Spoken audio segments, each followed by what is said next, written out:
আল্লাহ পাক এভাবে বিনা অস্তিত্ব থেকে অস্তিত্ব দান করতে পারলেন, সে আল্লাহ কি তোমাকে মৃত্যুর পরে চিন্তা করতে পারবেন না? মাশাআল্লাহ, একেবারে মুমিনের মতোই জবাব দিয়েছেন, আলহামদুলিল্লাহ বলি। আল্লাহ পাক প্রশ্ন করেছেন, আলাইসা যালিকা বিকাদিরিন, আল্লাহ পাক এই আল্লাহর পক্ষে কি এটা সম্ভব নয় যে তিনি মৃত্যুকে চিন্তা করতে পারবেন? মরা দানা থেকেই তো তিনি গাছ ফলান, সেই গাছকে বিশাল আকৃতি দান করেন, এটা যে আল্লাহ পাক পারেন, সে আল্লাহ তোমাকে আবার চিন্তা করতে পারবেন। আল্লাহ পাক বলেছেন, আনতুম আশাদ্দু খালকান আমিস সামাউ বানাহা, তোমাকে সৃষ্টি করা কঠিন না ওই বিশাল আকাশটাকে কঠিন তৈরি করা কঠিন? কত বড় বিশাল আকাশটাকে যে বানাইছেন, আর তোমাকে বিনা অস্তিত্ব থেকে যিনি অস্তিত্ব দিয়েছেন।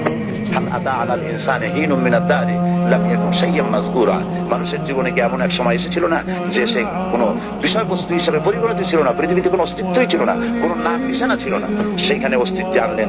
তোমার কৈশোর, তোমার যৌবন, তোমার বার্ধক্য, ছেলে মেয়ে সবকিছু দিয়ে টিয়া, তারপর আল্লাহ মৃত্যু দিলেন যে আল্লাহ পাক, সে আল্লাহ পাক তোমাদেরকে আবার জিন্দা করতে সক্ষম হবে।